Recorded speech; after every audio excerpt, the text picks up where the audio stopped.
You see all the van life photos, you watch all the van tours, but do you wonder what this nomadic lifestyle is all about? Are you curious about life on the road? Social media calls it #vanlife. We call it home. I'll ask 10 questions to get you the stories that you want to hear from the people who live, work, and travel and adventure in this nomadic lifestyle. Welcome to Life on the Road.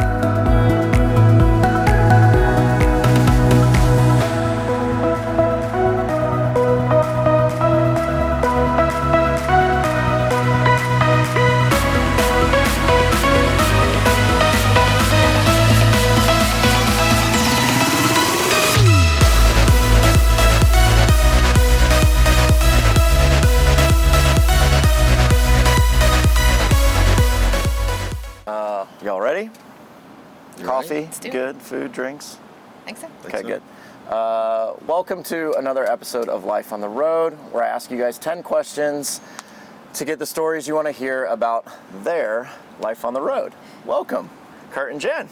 Hi. Hey. Thanks for having us. Yeah, of course. This is amazing. Thank you so much. We are at Tiny Fest Southwest. Last day. It's been a long weekend, and yeah, we're kind of packing up and doing this last minute, but it should be good. As we always start, please tell us your name, how long you've been on the road, and then where you're all from. Okay. Go ahead. I'm Jen, and I'm Kurt. We originally from the Southeast, born and raised in Atlanta. For the past about 10 years, we had a little farm in East Tennessee, just outside of Knoxville. We actually had about 12 acres, 11? Yep. 12, 11 acres. We raised goats, we had chickens, we bred livestock guardian dogs. We had a garden, grew our own food, had a beautiful piece of property that looked a lake, and we decided to sell it all and hit the road in 2021, January. So this January will be 2 years. 2 years. Yep. Amazing. Okay. So East Tennessee, Atlanta, y'all are my people. We've had some stories here recently of we know a lot of the same places, been a lot of the same places. So yep. Yeah, love that. Okay. It is time to learn about y'all's life on the road. I'll say y'all because y'all know what I'm talking about. Y'all. That's right. Question 1. What was the beginning moment, cause, or inspiration to live your life on the road? I'll let you start that one. Let's see. I guess it started out with a Tacoma. So we bought a Tacoma. You've had an insane amount of vehicles in your lifetime. Yes, lots of interesting different vehicles. Yes. But I don't know even why we got the Tacoma. Maybe needed a truck for the farm You've or always something. wanted a Tacoma. And always wanted one. We had the Tundra before that, and it was getting to the point where we needed to do something. Gotcha. And let's just say you are a Toyota guy. Yes. Yes. No, that's right. I had a midlife crisis. I had got an MDX. Oh, that's right. Acura I forgot about MDX. it. Oh. And so we went from that to the Tacoma. Okay. Because I needed a truck for the farm. Yeah. And so we just we got into this. I started on YouTube looking for things to mod the truck. Yeah. And I kept seeing this word overlanding. Okay. And I was like, what is this? And started diving into that. So we got a rooftop tent for it, went on some trips. Yep. We got 2 boys, they're 6 and 9 now. Yep. So they were little back then. And so we're like, okay, this is fun, but the rooftop tent thing isn't for us. The little mattress, the wind, Well, for weekend trips it was good. Yeah, but for anything longer. And just the setup, like putting everything in the back of the truck and getting everything out. Yeah. I heard it's a long load process. Yeah.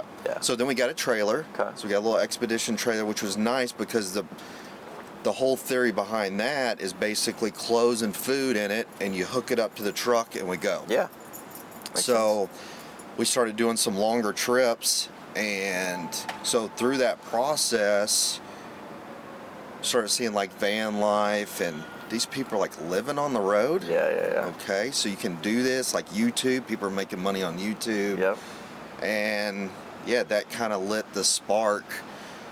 We went on a trip, came home, I opened the front door, and I'm like, I just had this feeling, and I told Jen, I'm like, This doesn't feel right. yeah, we're not supposed to be here. It's beautiful. Everyone that's come to that piece of property that we had loved it. Yeah. Like, how'd you find this? This is beautiful. Overlooked a lake, like she said. East Tennessee's stunning, gorgeous. So to leave that and the comfort of that to go to uncertainty and on the road was a big leap of faith. Well, I for think sure. there's another chapter to that story. It's kind of the meat behind it all. Like, why did we do this?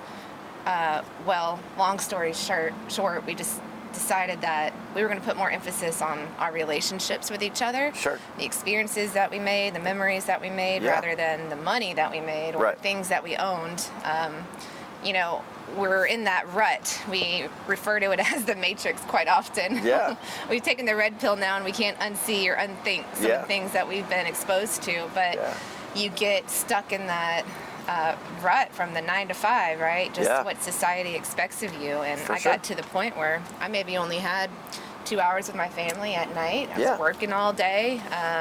An hour of that, when I get home, I got to make dinner, get the kids bathed, got to pack lunches for the next day, you know, make sure I got clean clothes in the morning and the kids got clean stuff, and I might have 30 minutes with my husband, and by that time, like, I'm pooped. You're exhausted. I don't want to do anything. I don't want to talk to anybody. I just want to, like, veg out, right? Getting up at 4 in the morning to work out. So we're list people, so we just took a sheet of paper, old school, and just wrote down pros and cons. That's usually how we do things. We just... And then go from there. Yeah, then we'll think about that and we'll change things or add things or let's go this route or that route. So I think the more planning you can do at the beginning will make things easier in the long run. For sure. And I think that's a great little nugget that we're going to probably lean into for the rest of this conversation, because I think it gets said often on here is like, if somebody's coming out into the van world or the nomadic lifestyle, you need to have some research under your belt before you get into this lifestyle. You need to be committed to. That's another piece of advice a lot of people on the show have given is be really excited about the opportunity. Don't be on the fence yet. Right. If you're on the fence, pause and just be patient. You're not ready yet. And just wait. Do some more research, figure out exactly what you want, have a plan, and then go. Go to shows, talk to people. Like if you just get a van, instead of building it out right away, just get a van and throw stuff in there, like a sleeping bag and just get in there and figure out, okay, well, where do I want my kitchen? Where do I want this? How does this... But even before that step, someone on the show gave a great piece of advice and said, don't do that until you're really ready to make this commitment. Don't start the planning part. Just do it. See, because when you get it... I like it. Right? So if you get the van or whatever... You start to get the bug. Then, Well, now there's rental companies out there as well. Go outdoorsy. They're a lot more accessible. That didn't exist, 5 or 6 years ago. For sure. So. And then, obviously, you guys started your research, so let's call it 3 years ago, 4 years ago, somewhere in that range, and then it took you a couple years to obviously build the rig and get ready to go. We'll get into that, for sure. So we had a 17 Tacoma. Okay. So that's when it 2017 when it started? Okay. Question number 2. What has been, this is a perfect segue, what has been your experience with other nomadic travelers while living your life on the road? This was... Awesome. I mean, look at Chad, man. Great the people. Beards. Nice beards. The beards. Yeah. The beards on the road. Yeah. Like my bearded brother people, over here. Friendly, willing to help.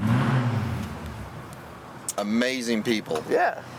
I was not expecting the community aspect. Yeah. There is a whole bunch of people out there, like-minded, that we're kind of all out here for the same reasons. Yeah. But I think we've met more real, authentic friends that we can call friends. Yep. No matter where we are in the country, we can still connect on the same level. Yep. No matter how much time has gone by, honestly. Yeah. More of those than we did probably living in suburbia with, 100 neighbors that we didn't know. Right. Yeah, it's crazy. You get out in the middle of nowhere, literally nowhere. 25, 30 miles dirt road, and you share a campsite with a stranger when you start, but by the end of it, you guys are connecting all kinds of levels. It's really special. Well, and there is so much connectivity within the nomadic community as well. Like how we met is funny in a sense that we met at a van meetup, Moon Landing.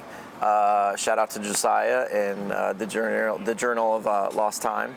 and then found out we had friends in common that. With Cody and Christina, and so, it's been that, and then we've always now stayed reconnected, and we'll continue to, I imagine, down the road, which is amazing. Absolutely. So, and that's how it works. Is you hang out, you spend time together, you go away, you adventure, you stay in touch, you come back together. It's. And both Kurt and I are naturally introverted. Okay. So if we had the option, we would probably choose just kind of recluse and be by ourselves, right? Yeah. This summer alone, I'm pretty sure we spent more nights with other people than we did by ourselves. Yeah. Which is crazy because, that's into the past. I would say that's draining. Right. Like if I had to go work my job like I normally did, you don't want to go see I don't want to people. talk to anybody. Yeah, exactly. I just want to be by myself. So, as humans, I believe that we do need other people, and we do crave community to some extent, some more than others. Right. But this has been such a beautiful world of people that are kind-hearted. Yes. They mean well. They want to help. They want to help. We've had so many people reach out wanting to help, Yeah. and then, in turn, you kind of want to pay that forward too to exactly. aspiring nomads. We as talk well. about it all of the time on this show. Is at some point in your nomadic lifestyle, you're going to break down and you're going to need help. And whether you ask help from a stranger or from somebody you know in this community, they're going to come and reach out and be there for you. So, and I know you guys have had some recent struggles. I think like a great story behind that is what we're sitting on here, the box. Yeah. Right? We met a gentleman at the Skaloopalooza. Okay. So this was another big van meetup in our community. In Arizona, and we met him in the end of January. Of last year. No, this year. Sorry. Beginning of this year. And got to know him. We went up here to Phoenix to the north side. He came out and hung out with us for a little bit longer. Got to know him a little bit more. Said, we got the box. I'm working on it. Yep. We're going to be renting a place somewhere. Yep. To build this thing out. Next thing I know, we're outside of Prescott. We got a house rented. He shows up again. Stays for 2 weeks. Yeah. I need a board cut 30 inches. Yeah. Bam, done. Yeah. I mean, we're getting this thing knocked out in 8 weeks. Yeah. And so again, I just met this guy. In January. Kind of complete stranger. You guys have a connection. He says, I'll help. I got a spot. Let's work together. All of that. Yeah. Yeah. It's awesome. And an amazing story for sure. I heard the full story the other night. It was absolutely incredible. And he's an amazing human being as well. Yes, very much so. So he needs to be on to interview I know. him. He will be on the show eventually for sure. Question number 3. What has been y'all's biggest failure and your biggest triumph while living on the road? Biggest failure and biggest triumph. So we'll start with the good, I guess. I'll start with that. Okay. That's the morning we stayed in the van. The house was closing at 10 a.m. Woke up. She actually stayed in the house. Me and the boys stayed in the van. Okay. She got ready for work. Left. Locked the house up for the last time. Flew the drone. And sent it out the driveway. That's amazing. Yeah. Okay. And I wasn't even there for that. She had to go to work. She had to go to work. Finish up work for a couple weeks. Nice. I think for me, our biggest triumph is maybe not a single moment, but it's more of when we get to explore things for the first time, all as a family. Yeah. And you are just kind of on cloud 9. Like, for example, being up at Mount Rainier is absolutely beautiful. And there's this amazing hike at the Paradise Visitor Center.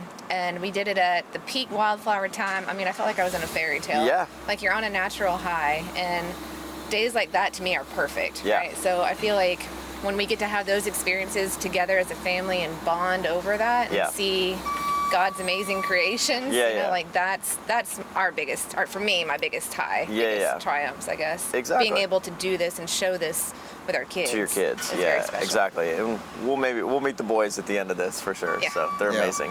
So I imagine being able to spend time in these special places as a family.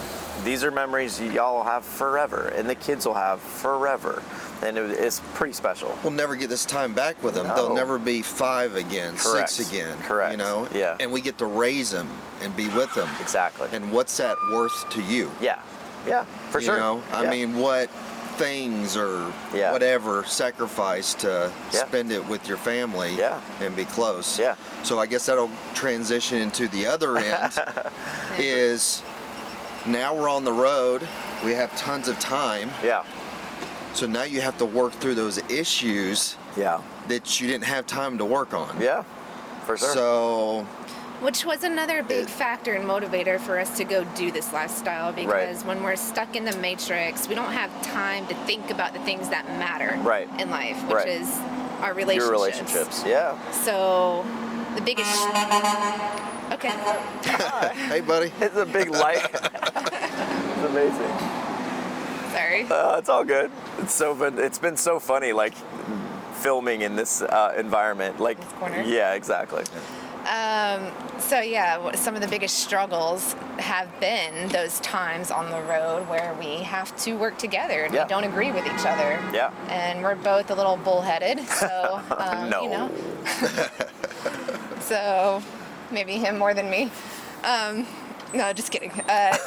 Those struggles are real and they Yeah. exist. And you know, before, when we were living in the big house and we have all these distractions, you just don't get that time to really focus your energy on it. Yeah.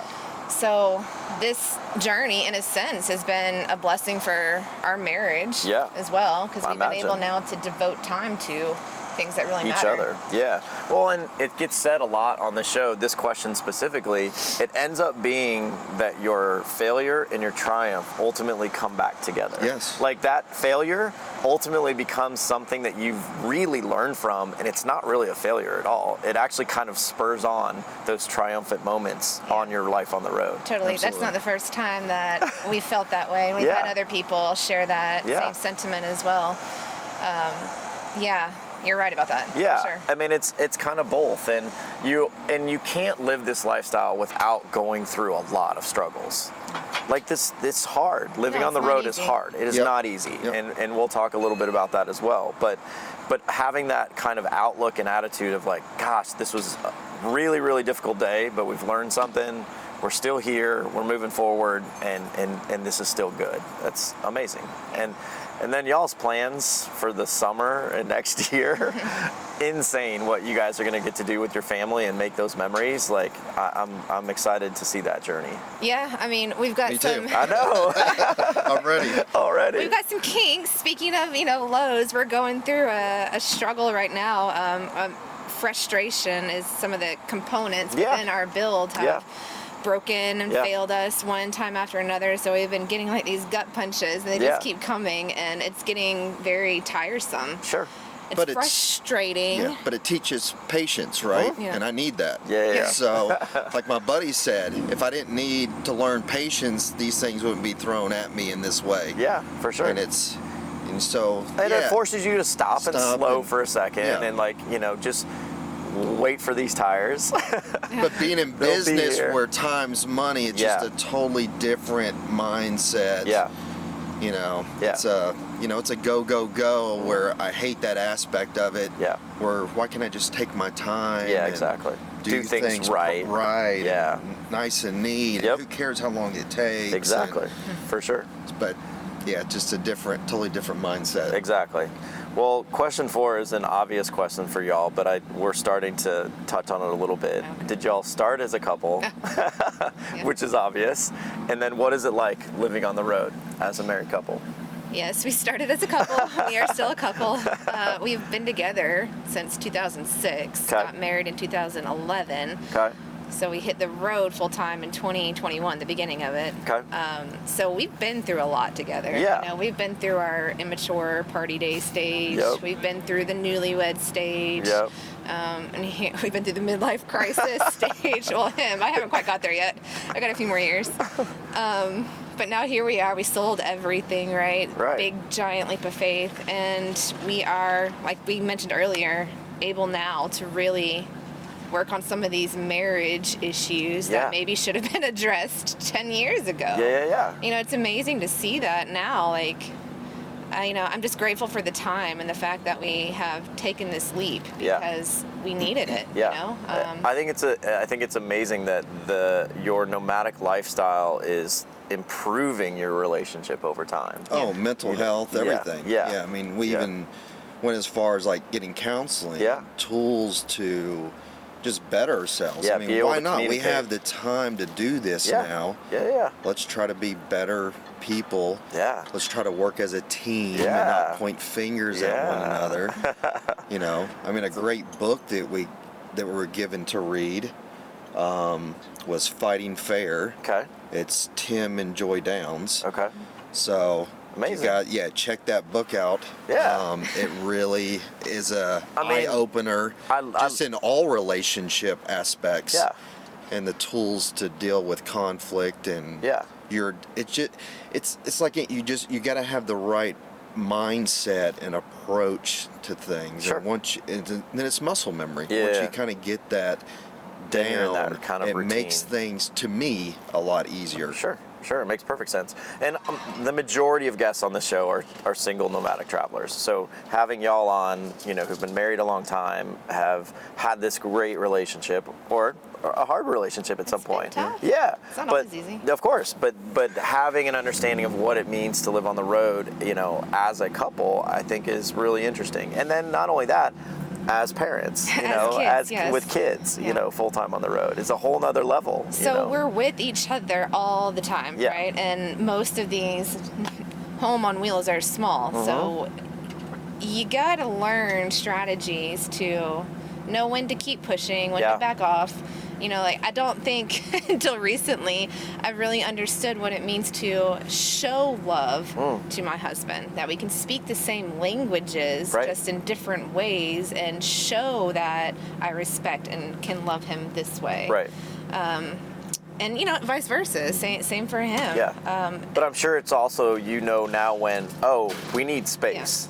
We need time to we get her space too. She likes to work out, so she'll go, and that's her zen time. And I like to go grab the camera and go wildlife or just whatever, or go set up a time lapse and just we're gonna drop in some photos. He took my favorite photo of this year. Aww, insane. Thanks. That lightning photo is so rad. It is literally one of the best photos I've seen. Those are hard to take. You're taking thousands of frames, hundreds of frames. I know that. Yeah. I have tried that. I have done that. But this photo that I'm referring to, we'll put up. It's insane, and it's of the rig, and it's perfect. Yeah, I love it. So, no, I mean, again, it's y'all's life and y'all's setup I respect so much because I've been married and divorced. I know what that is like. And having a relationship on the road in this nomadic lifestyle, because I know living day to day is hard, and then doing it in a relationship is hard. Doing it with a family I don't know about must be hard. So all of those things together, and seeing y'all set up and how y'all live, it's inspiring for sure. Well, thank you. Thank you. Question number 5, everybody's favorite. What's the best place or craziest place y'all have had sex during life on the road? Ooh, the juicy stuff. The juicy stuff. Could be location. You want both of us to answer? Yeah, exactly. Okay. Let's have separate answers for this one. All right. Individual answers. I think I can think of 2. Okay, go ahead. You start. Okay. There's a really nice remote hot spring up in Oregon that we love. Okay. Beautiful, dark sky, stars bright as can be. Yeah. Put the kids to bed, right? Mom and dad go sneak out for a little while, have some alone time. Not in the hot spring, but after we're done, we're looking at the stars. You're in the mood. They had some tables there, so you're just kind of. It's a good spot in the moment. Yeah, and hot spring. Why not? I love it. Would that been of your spot, or you have a different one? Yeah, I mean, outside, maybe on the porch of the house or something, Wait, are you talking about in the rig? No, anywhere, ever. Yeah, no, in the rig, while you're living nomadically. Since you've been in the rig. That's the spot. Outside, probably. Outside. There was that one time in Mexico, on top of the roof. There you go. Yeah, we had this beautiful Airbnb that overlooked Cabo San Lucas. There you and go. Every morning we would go up there, you know, sip our coffee and drink. Overlook Amazing the bay. view. And Yeah. overlook the bay. Exactly. So we kind of made it a point before we leave there one night. There to you go. I love it. Go christen the I rooftop. love it. Well, and this, we'll get to this rig, but this rig can take you anywhere you want to go. So y'all get to some fun places for sure. So, okay. Question number 6. How do y'all make money while living your life on the road? You start that one. So I'm a licensed electrician, licensed in 2 states, and so I'm a silent business partner in that business. Okay. So I have passive income from that. Okay. We do some stuff for Amazon Yep. that we've kind of just lucked into. Sure. And then you're a physical therapist, so if we need to do, or if we need any extra cash, Sure. then she could do a travel gig. And then selling everything, you know, we're pretty successful in what we were doing Before. Yeah. So cashing out was, Was good. yeah, I mean, I'd say, so this is our 2nd year. I mean, we've pretty much even. Yeah. If we can get some of these kinks, you know, we built this thing, got out of the van and built this, so we transferred those funds from the van into this. This was more expensive, but I think we can, you know, definitely break even, or maybe put a little bit in the bank. Sure. I think that's very feasible. Yeah, makes sense. Okay. Well, let's talk about the rigs. Well, your stories with vehicles is quite amazing. So question number 7 is, what is your vehicle? Who built it? And why did you choose this to experience your life on the road? Okay. And we can start with the first one and go to the van if you want. I mean, we can go back. You have like 30 rigs in your lifetime, so we're gonna skip most of those and start with the van, with your life on the road. All right. Yeah, the van was a Ram 3500 extended. Okay. That we built out. All right. We bought it December of 2019. Okay. And it took about a year. So the next December we just finished it up. Okay. And then sold the house in January. And then that's when y'all got on the road. Yep. Okay. So ProMaster Extended. Extended, the big one. Yep. Got a killer deal on it. Had like 1,400 miles. It was a dealer they used for parts. Okay. And 29.9. Pretty good. I mean, at that time. Steal of a deal. At that time. Yeah. The next cheapest one I could find was about 36, 37. That's about right. It was red, so nobody wanted it. Which red vans. They're actually out in great. nature is amazing. They're great for photography. Yes, taking pictures of it's amazing. Yes. Absolutely. Way better than something white. Yes, for sure. And then, so we needed more room. After a year, we're like, all right, we enjoy this. Let's do like a 5-year plan. Okay.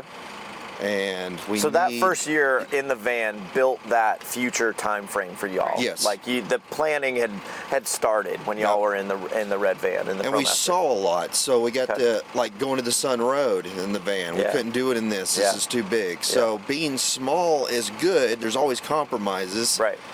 But we're like, okay, let's slow down. Now that I felt like the first year we traveled. Yeah. The second year we've lived. Yeah, okay. So there's a big difference in.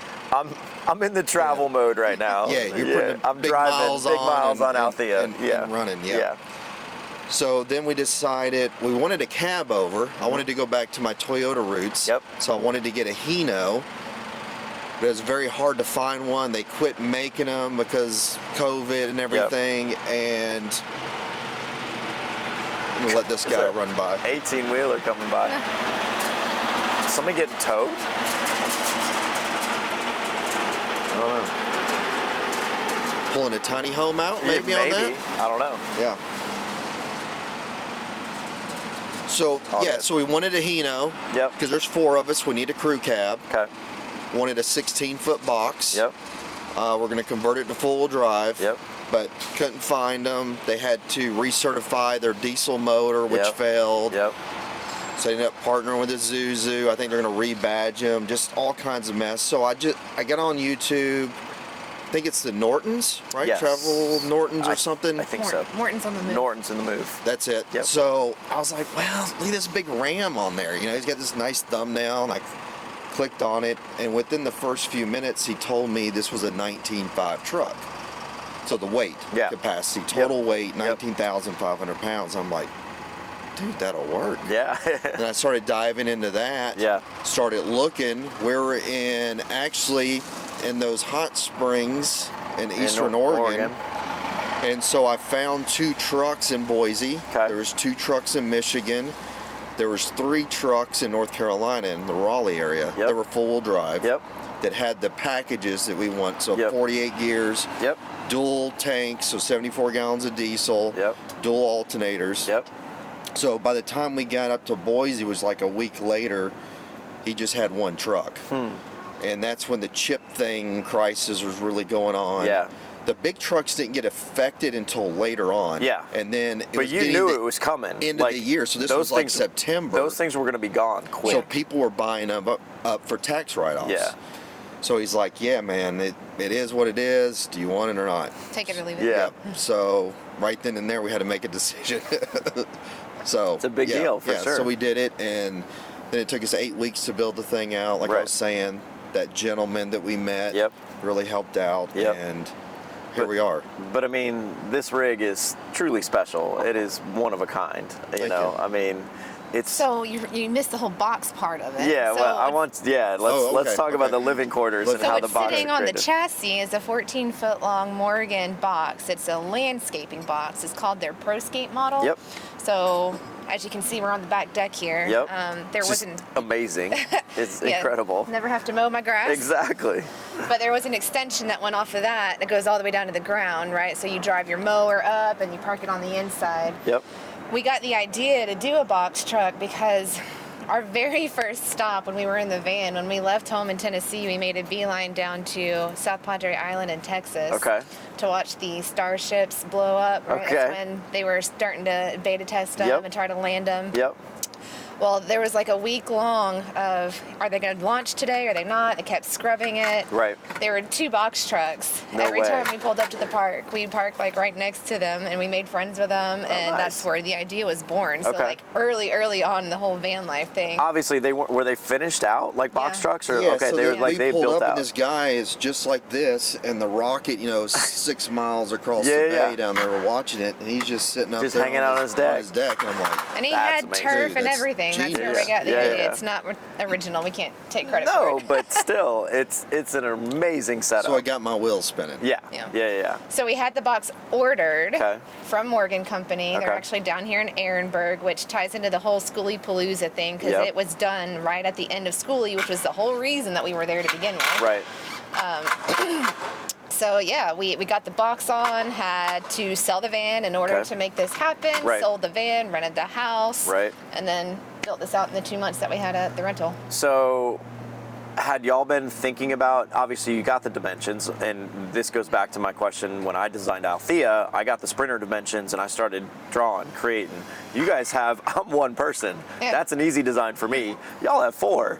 It's a big decision in terms of how you create a livable space with a family of 4, Yeah, so the design, actually our friends Fort Vine. They helped us out with the bedding. With the bedding, because we're going to do 2 queens. And we're going to have storage under the bottom bed, our bed, and then have the boys share one. And then Nina was like, they may want their own bed. I'm like, oh man, how am I going to How you do 3 beds. 3 beds, exactly.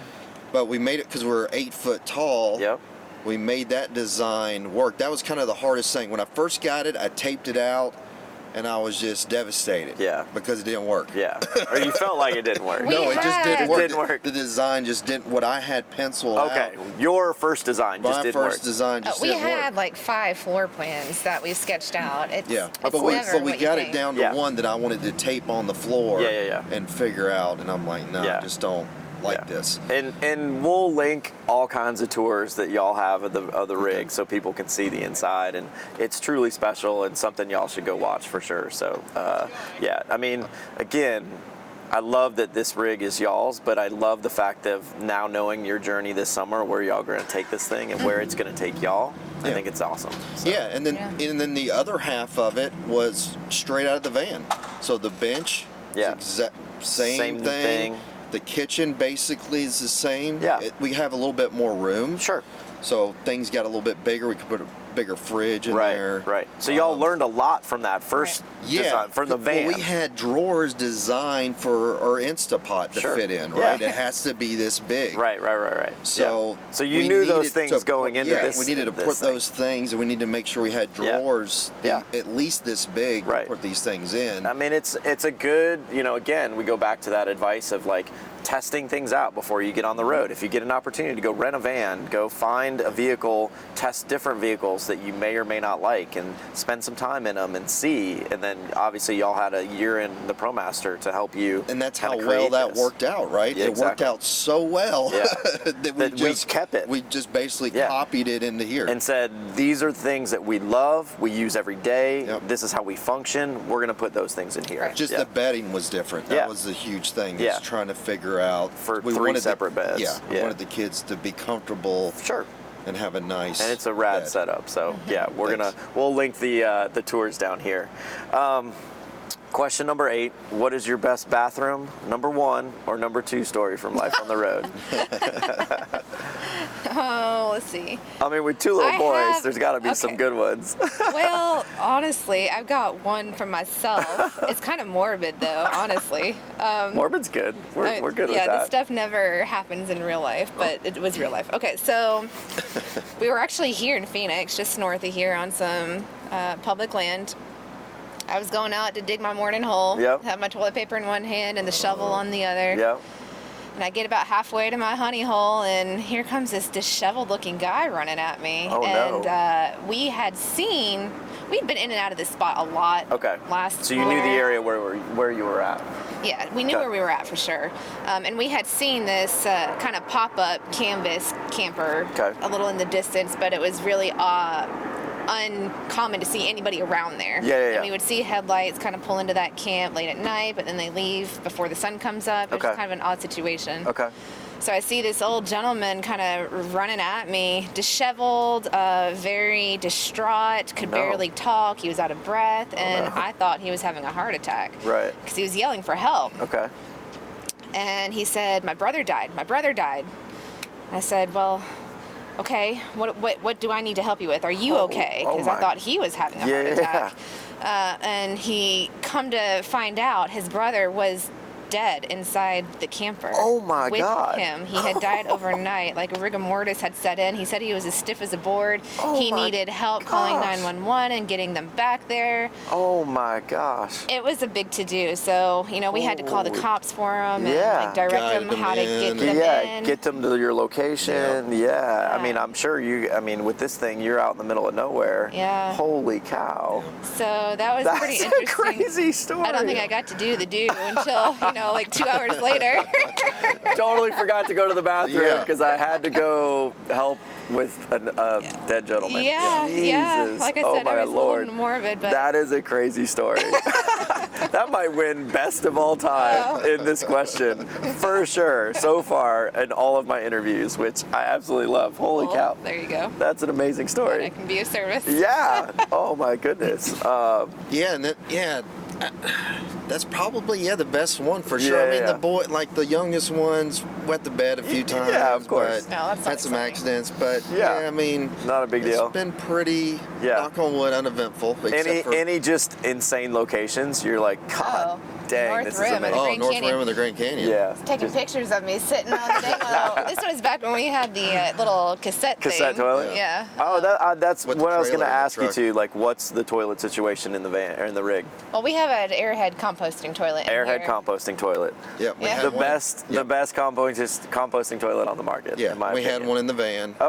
And the big deciding factor was with the boys, because I've always heard the Nature's Head. You have to pee in the front or something, but they said they maybe changed the design now. I think they have. So I think they have a newer version. That was our biggest but the original one, because I was like, man, the boys aiming at the no, they need to be able to pee in the whole thing. And then you don't get this, like, to do the pee bottle to get it out. You don't have to see the dirt on the. You don't have to easy to get lift the lid. You're right.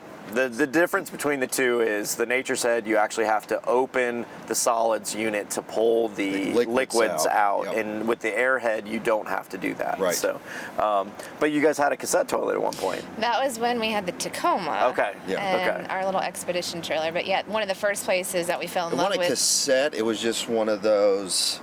Just the little guys. Well, it was one like of a those. gallon, how do you 2 call it? gallons? You Okay. just You it's sit like, on it. It's Yeah. like You just sit on. You dig a hole and sit. Oh, okay. It's just a. or you it's not poop in really a a bag or cassette. something. yeah, Yeah, you put a bag on it. Gotcha, or Put a gotcha. privacy ground. tent over it if you wanted Yeah, to. yeah, yeah. But Okay. anyways, that was in the Tacoma. North Rim. North Rim, Grand Beautiful Canyon. view. Beautiful view. Taking a morning steamer. Gotta go do my thing, and he's over He's here. over there with taking the- pictures. Yeah. Yes. I love it. Creeper. Hey, we're photographers. It's what we do. Like, Right. hey, it's a beautiful view. Yeah. There's my wife over there Oh having a yeah, shit. sure. You could like pan over 5 feet. No.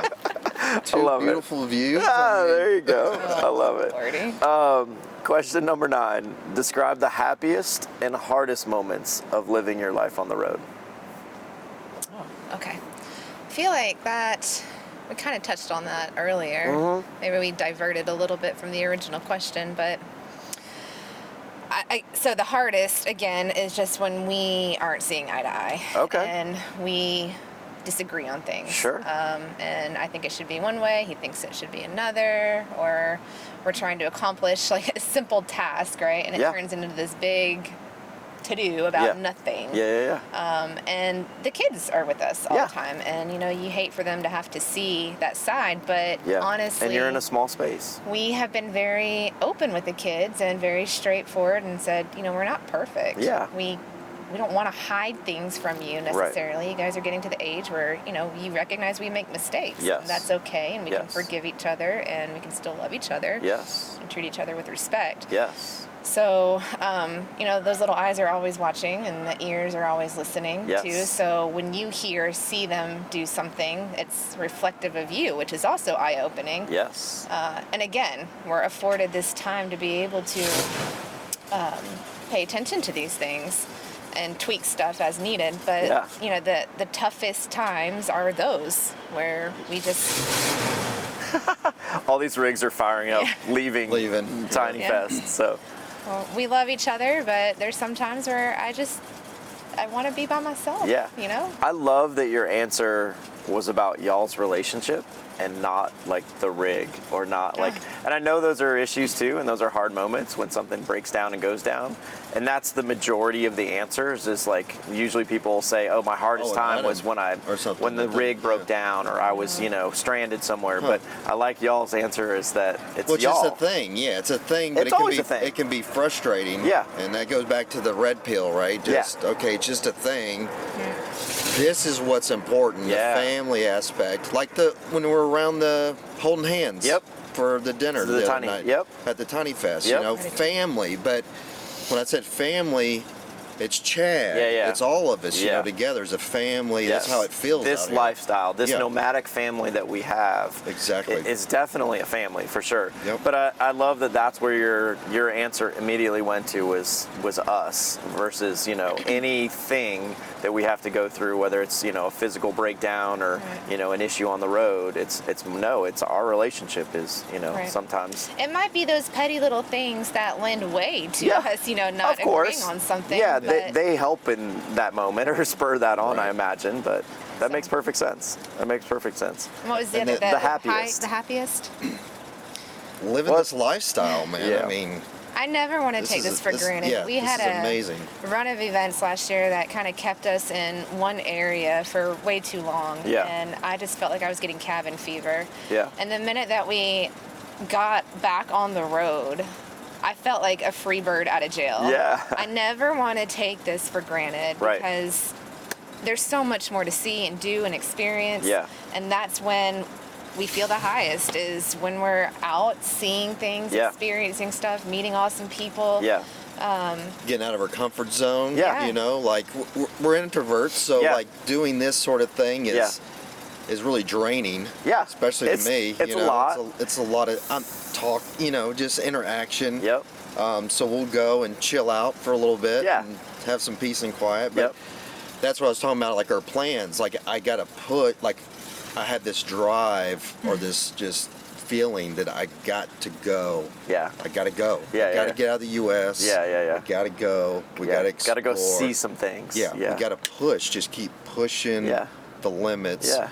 And I got to have the rig to be able to take you do down that. there. Yeah, no, and I think, again, we talk a lot about it in a sense that you get, oftentimes living your life on the road, you get a big fill of group interaction with friends, and it's like, it's a lot, 3, 4 days, 5 days sometimes, and you're like, you get to the end of that and you're like, whew, I need to go find some alone time. Yeah. I need some time to myself in the middle of nowhere. But then pretty soon you're like, oh, I'm ready. I miss my friends. I want to see them again, Exactly.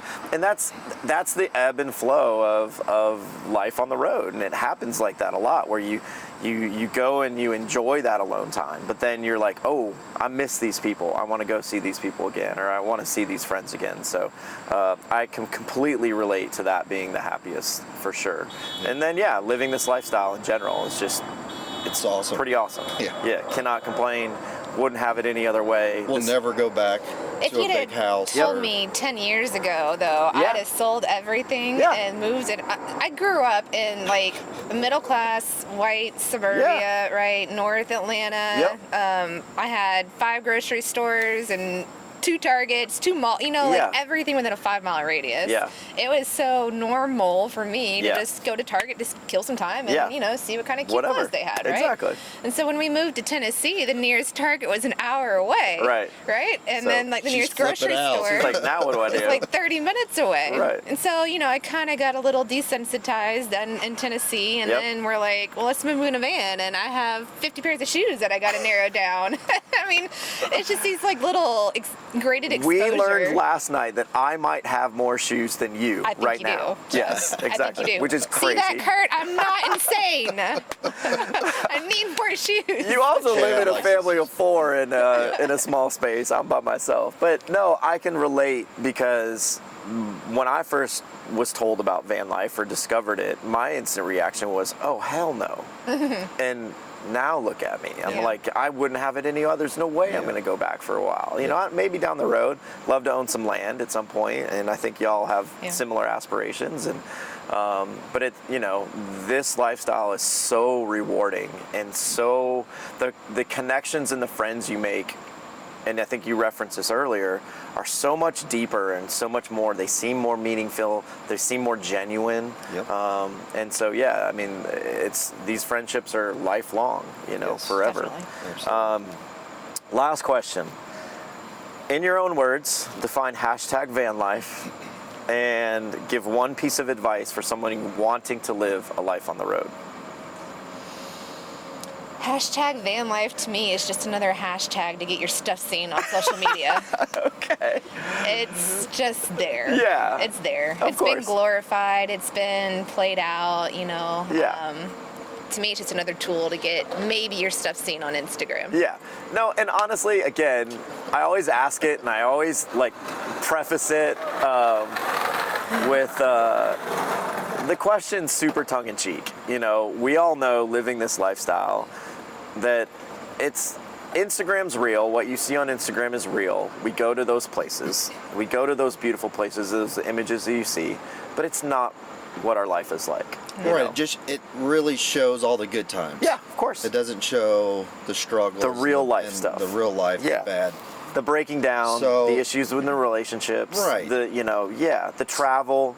The drive times. The figuring out where you're going to go next. How you're going to park, where you're going to sleep. There's lots of things. Lots of logistics. Yeah, definitely. But just, I like #van life in the aspect you're getting someone maybe to take that red pill and get out of your comfort zone. Yes. And we get questions a lot like, well, how do you do it? Yeah. Where do I start? Right. Or whatever. Right. Just do it. Right. Like I was saying, just get the van. Yeah. Figure it out. Yeah. Like, even if you build it wrong, okay, whatever. You're going to learn. You're out there, you're doing it. It's better than sitting on the couch watching us do it, dreaming about doing it, right? Right, for sure. Come join us. You just got to take that leap of faith and make it happen. So that's my big key to people that are listening is Yeah. don't worry too much. I mean, do your homework, do your research. Yep. I mean, that will definitely help big time. Yeah. But you just got to have that mindset of just, okay, nothing's going to stop me. Yeah. I want to do this. Yeah. How bad is your drive to do it? Yeah. And then that will determine It's a very common if you get out here or not. piece of advice that people give on the show is take that first step. Just go, right? Like, yes, I'm hoping that this show will bring and shed some light to individuals that are curious and are interested about what this lifestyle is all about and will potentially help some people. I'm hoping that people will reach out to guests on this show and have questions, ask y'all questions directly on Instagram, whatever. But, you know, give them an opportunity to see what life is like on the road and then make the step. Yeah. And it's more often than not the piece of advice that is given. It's like, just go, just go. start. Yeah. Yeah. And you I would make add excuses all day. Yeah, for sure. that second part of the question. Yeah, piece of advice. Yeah. Don't care what other people think. Yeah, that's a good one. There's a lot of little naysayers that will get in your ear Yeah. Family, and friends. Yeah. cause you to start doubting Yeah. and say, you know, you can never do this. Yeah. You don't make enough money. Yeah. You don't have the wherewithal. I mean, we know many solo females Yep. that have built their own rigs Yep. without knowing how to screw Yeah, how to use a anything screwdriver. together. Yeah, exactly. So there is a will, there is a way.